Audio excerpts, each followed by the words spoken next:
What's going on, fight fans? Thank you guys for tuning in to another edition of the Main Event Podcast right here on FranchiseSportsMedia.com. I'm your host, Kalani and with my co-host, Griff and Kemp. Griff, my man, how's it going? Beautiful. It is going beautiful. Yes, sir. Another beautiful day in paradise. This particular day is very interesting because, well, Griff, we're kind of in the land state here. We had a fight card a little bit too far away.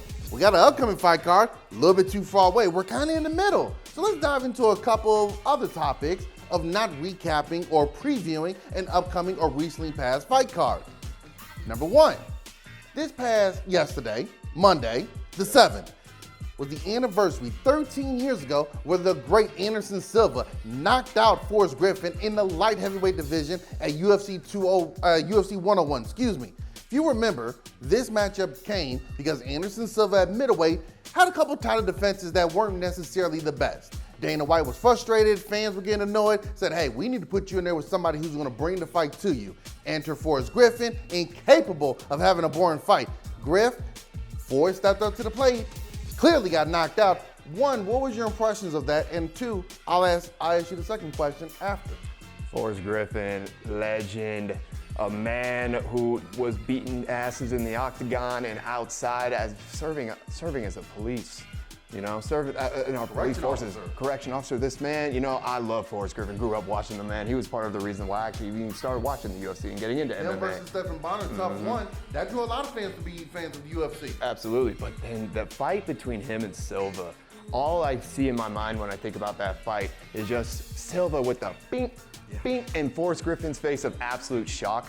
He's fallen back on the mat. He doesn't even know what happened. He's not really there anymore. It was a beautiful fight. One that, if I'm not mistaken, it's in the Hall of Fame. It's in the Hall of Fame? Yes. It's one of those matches, and Griff, it was one of the first times I ever saw somebody I personally felt like you can see the determination leave their body. You can see that will to fight leave their soul. We know Forrest Griffin, tough as nails. That night, he realized there's levels to this. He's not on Anderson Silva's level. The reason I bring that up, there's another middleweight champion currently who's had a couple recent title defenses that have not been the most exciting. That's Israel Adesanya. His fight against Joe Romero, his recent fight against Jared Cannonier, not the most fan-pleasing. No. Dana White has promised now with his matchup versus Alex Pereira. They've already fought twice in kickboxing. Pereira's 2-0 with a knockout victory. These two now are going to fight in the octagon for the UFC title. Is this Izzy's chance to do what Anderson Silva did right? I wouldn't say the wrongs because he did win, but to go out there and show, I'm the champion for a reason. Let me remind you guys, AKA, back for the first time? Put on a performance, yes. Give the fans what they want to see, of course. But don't fall for the trap. That's the trap that is really getting set up for Izzy. People are saying these fights are boring. You're not giving us what we want. You're not giving us the blood, the gore, all of that. He's going against Alex Pereira, a kickboxing world champion who's already, they have their history. We all know it. We all know they have their history. So it would be the mistake on Izzy's part to come in here thinking, okay, you're not that experienced in the UFC. Yeah, we had our history in the past, but this is my realm. I've been in this company. I've done this. So I'm going to come out and I'm actually going to throw the game plan out the window. I'm going to put on a show. I'm going to perform. I think what Izzy needs to do is do what he's been doing. And here's the thing: when he does what he does, it's not all boring fights. In fact, the majority of the time, it's some bangers. It's some classics. The man needs to go out here. He needs to attack Pereira. He needs to do what he does best. And I think with Pereira's style, both of their styles, there's no way this fight is boring. There's no way this fight is just dancing around and just trying to score points. It's gonna be a little bit of a bang. It's gonna be a little violent. You would think so. You would hope so. As fans, obviously, this game is not always just getting there and rock'em sock'em robots. It's not just, hey, I punch you, you punch me. There is an art to hitting your opponent without getting hit. Inflict as much damage as possible without taking so much damage in return. That's how you become successful. That's how you win. It will be interesting to see how this particular matchup goes forward. Kind of staying along those lines, but switching it up a little bit. Forrest Griffin, who was in that matchup with Anderson Silva. Tough Enough Season 1 winner. One of the greatest fights of all time, maybe the greatest. Griff, I ask you this. In the history, they're on 28, 29 seasons, if not more, of the UFC Ultimate Fighter, I've lost track at this point because it's been so long. They've been going. They've had a run. Who stands out as maybe the best Ultimate Fighter winner from season 1 all the way till now, from 2005 till now? Who stands out as your favorite or the best Ultimate Fighter winner? It's a hard one, man. We have some legends that have come through. You know, you've got the names of like Nate Diaz, Tony Ferguson, guys who've gone in there and they've gone on to have beautiful careers. Shot Evans. Matt Serra. Juliana Pena recently, who just won the belt. They've got so many people coming through tough, and they go on to have great careers. So I like to see it as Matt Serra. Sorry. I'm getting excited thinking of all the names that are coming there. Look, you could go all day. Diego with it. Sanchez. Yeah, exactly. You could go all day with it. But the thing is, I see tough, and I see guys who come in, girls or guys who come through tough. That's their preparation to see.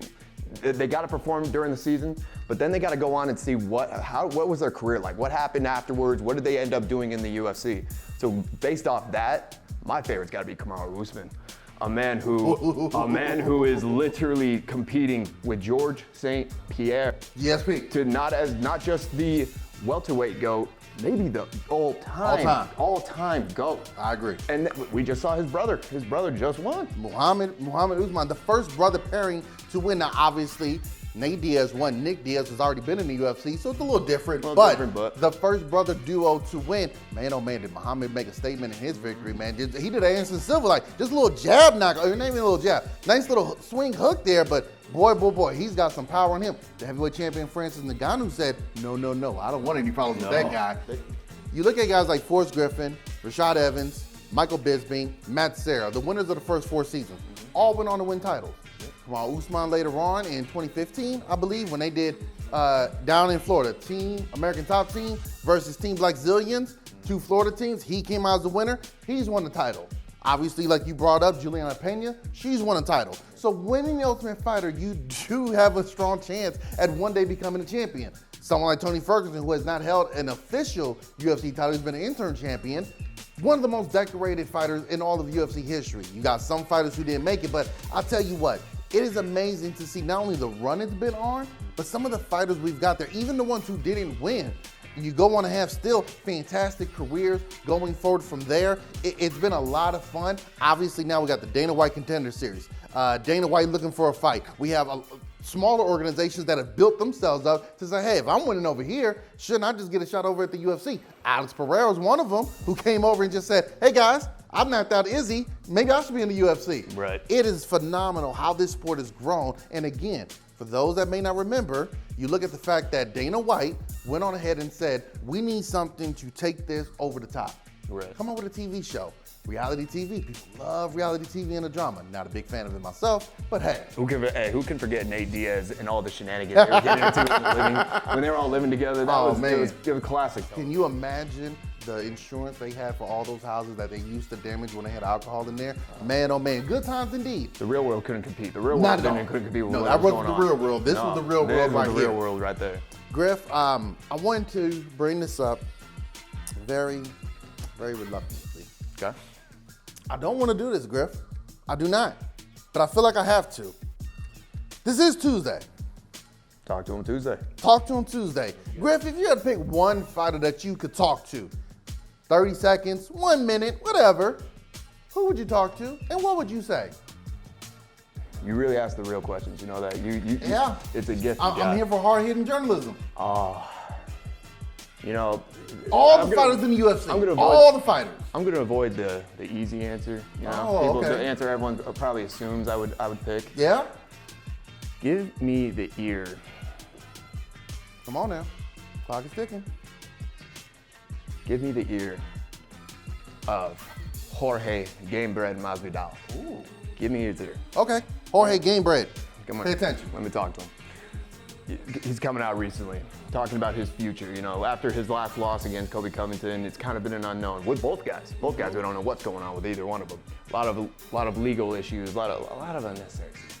I would talk to him. You know, he's talking about he's clamoring for Gregor. He's clamoring for the fight with McGregor for Green Panty Night. For Conor McGregor. Yes. He's also gone on to say if he's not going to come back, maybe I'll fight Leon Edwards if he wins the belt against Usman, which is coming up very soon. Or maybe I'll go all ahead and go get Gilbert Burns. I would recommend to him, I would tell my boy Gamebred, There's a guy right now who's got a lot of hype. A lot of hype. It might not sound great. It might not sound like the smart thing to do. About? One young Khamzat Chimaev. Oh, no, don't do that. Don't do that. No, you gotta hear me out. Inbred, the biggest name in the UFC right now that's not named McGregor or Diaz, he had all the hype and it seems like he's kind of fallen off a little bit. Hail Mary pass, baby. It's the fourth quarter. Things aren't looking good. You've gone down on a downhill trajectory. Get in there with a guy who's got all the hype in the world. Diaz is taking on the challenge currently. Yeah. He's set up to try that challenge. Nothing gets a man more back on the tracks than stealing the hype of a fighter who's on the come up.